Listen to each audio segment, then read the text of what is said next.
Hey, what's going on, guys? So today I got another thing I need to fix on the EM1, and it's related to the wheel setup. So this car has spacers on it, and I'll show you guys in a bit what I'm talking about. So the spacers, they gave the car a good stance, which is fine. I mean, there's nothing wrong with running spacers. They're not the slip-on fit. They're the ones where you bolt them on and they have studs sticking out, and so that's how the car's sitting right now all around. So I'm gonna take this wheel off, and then you guys will see what the issue that I'd found again and why I have to do a little extra work to fix it.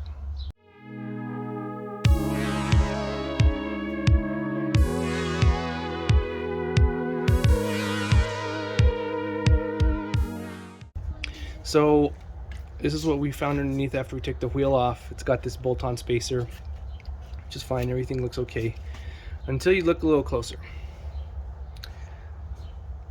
The studs have been ground down. The studs that bolt to the spindle and from the hub.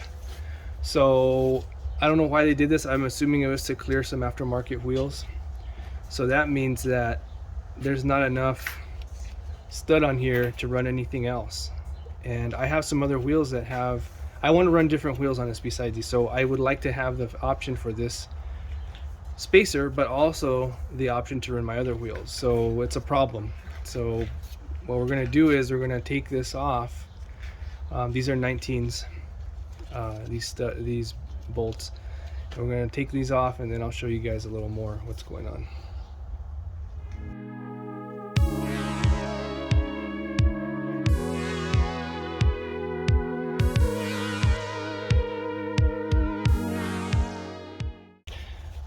Okay, so we broke off all the studs, or the bolts, I'm sorry, lugs. I don't know what to call these. These are little itty bitty mini lugs that hold this on there.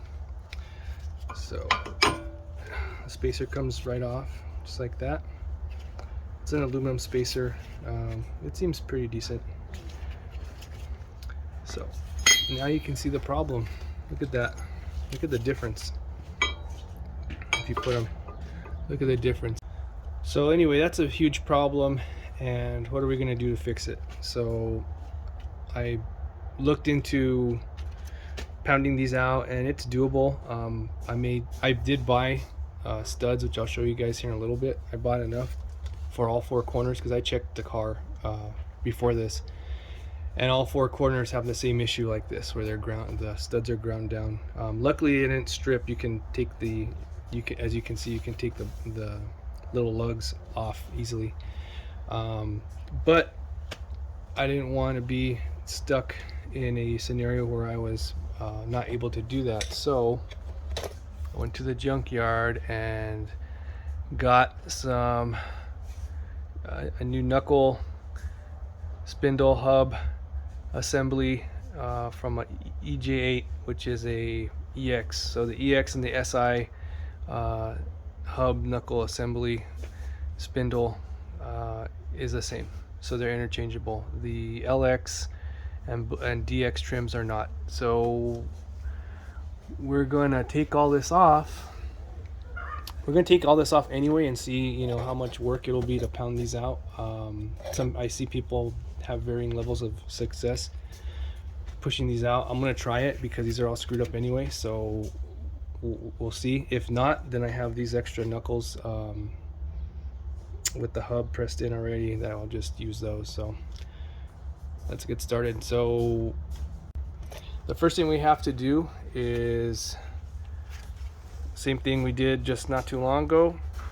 We gotta separate this, and we have to separate the lower ball joint on the bottom. I'll get a better picture of that in a while, but there's a lower ball joint in the bottom.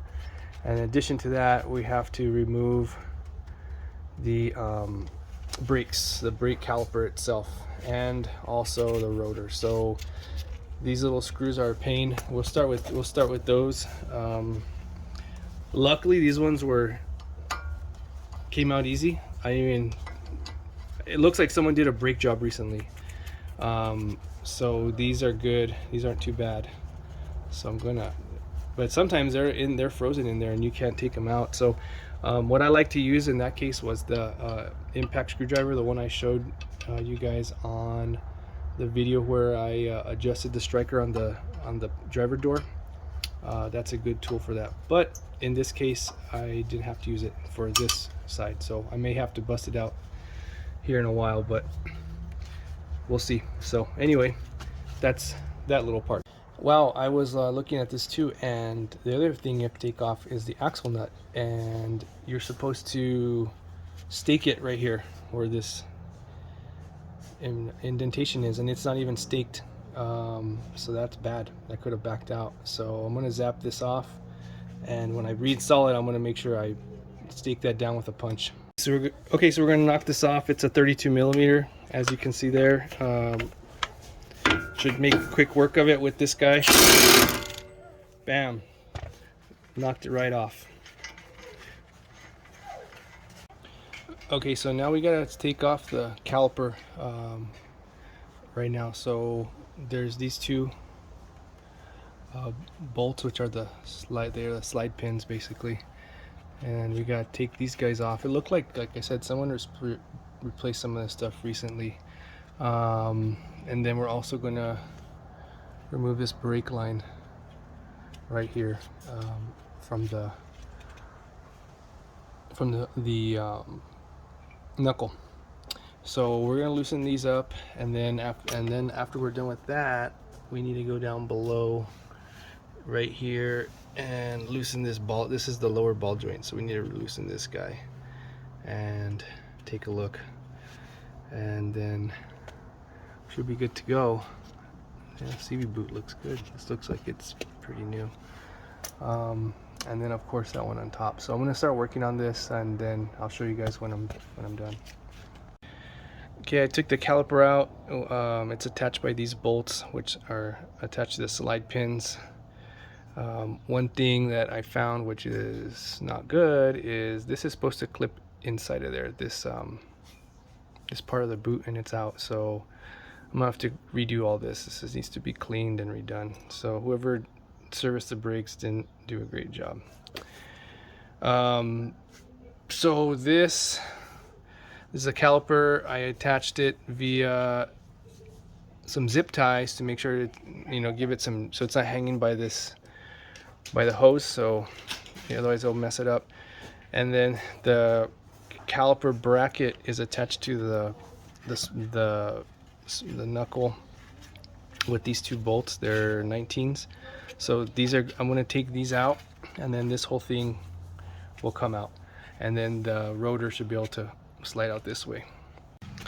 Okay, so I took everything off. Here's the hub and the spindle, and there's just no room to pound out these things on here. I mean, I just don't see how you'd be able to do it on the car. There's just not enough room at all to do this. So I'm going to go ahead and remove the whole thing. I already loosened that ball joint up there to the upper control arm. So I'm going to break loose the bottom ball joint, and then install the other knuckle I have. Okay guys, I'm down here with the lower ball joint.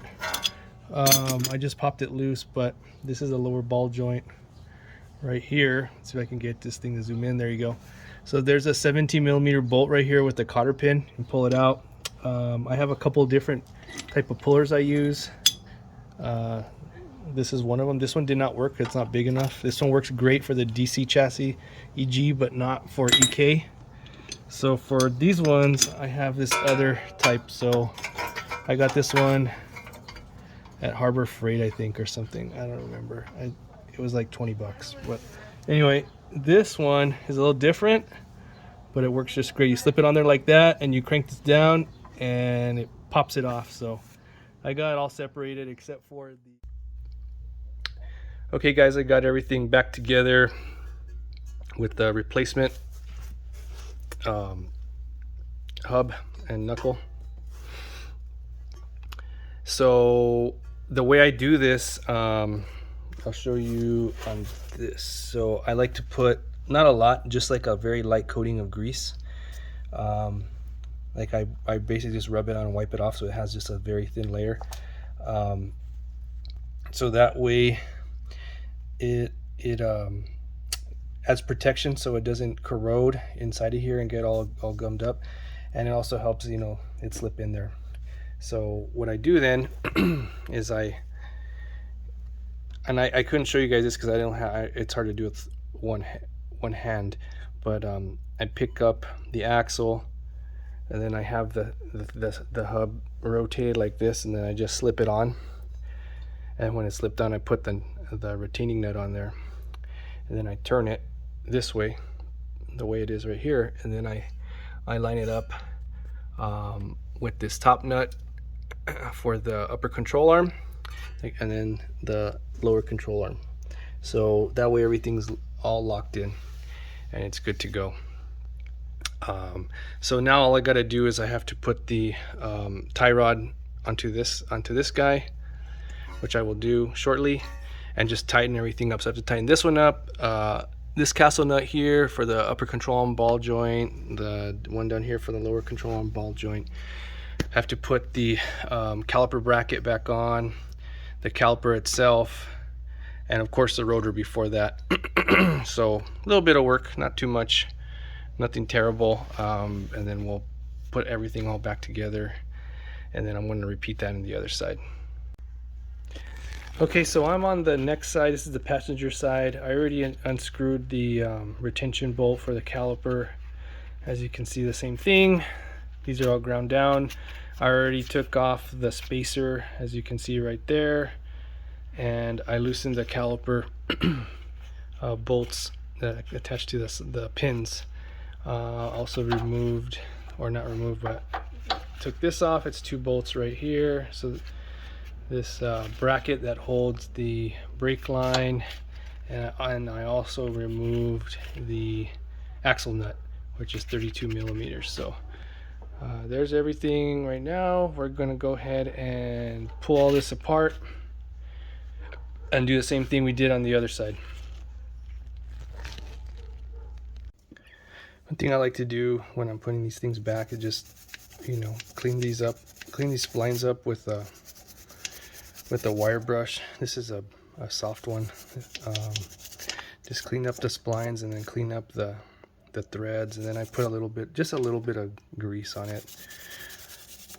See how it cleaned up real nice.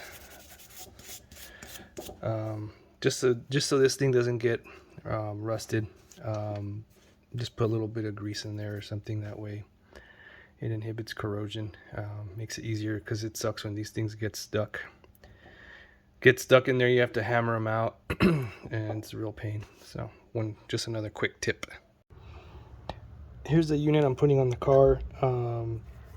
This is the lower ball joint, and the lower ball joint boot is over here, and the reason I have it off is that it was all torn. As you can see, it was ripped. The grease looks pretty decent. It's not all dry. It's probably contaminated, so what I'm going to do is clear this out. But the ball joint seems okay. It doesn't seem overly loose or floppy. It has some resistance to it. So, and the grease seems overall relatively clean. But I'm going to replace it. I have some new grease. I'm just going to repack. I'm just going to clear it out and repack it. And then I have a replacement ball joint dust cover boot that I'm going to put on here. And this guy's held on with one of these spiral clips, another one. This one I'm not a fan of. It's a real pain to get in there. At least that's my recollection of it, but we'll try it again and see. I'm going to bring it in. So here's the part number. This is a OEM Honda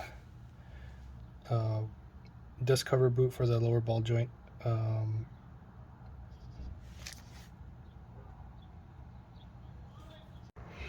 Okay, so I cleaned out the old grease and repacked it with some new synthetic grease, and then I'm just going to slip the boot over like this and just kind of It's kind of hard to do with one hand, and it might be messy. So, but you get the idea. You just slip it over, and it'll pop on there. So I may have to go do this off camera, but maybe I can get it. Nope. I'm just making a mess. But you just slip this guy over. It'll clip on there. It'll pop on there, and we use that circlip for the rest. I'll do that here in a minute.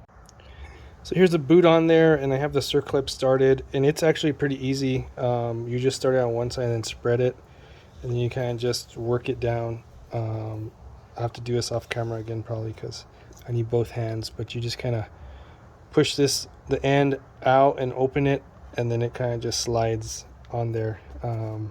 It's kind of self-explanatory. You just kind of thread it on there, and then it clips it in place, and should be good to go.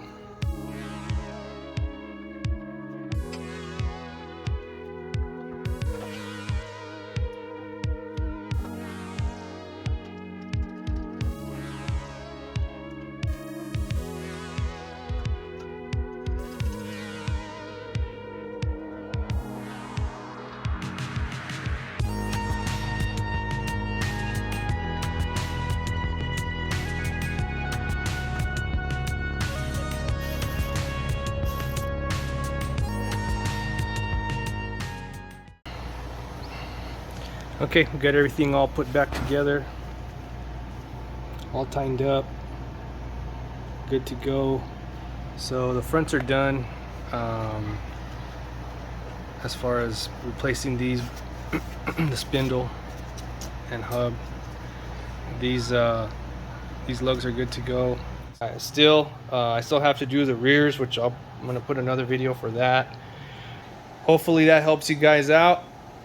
And if you have any questions, please comment below, and we'll see you in the next one.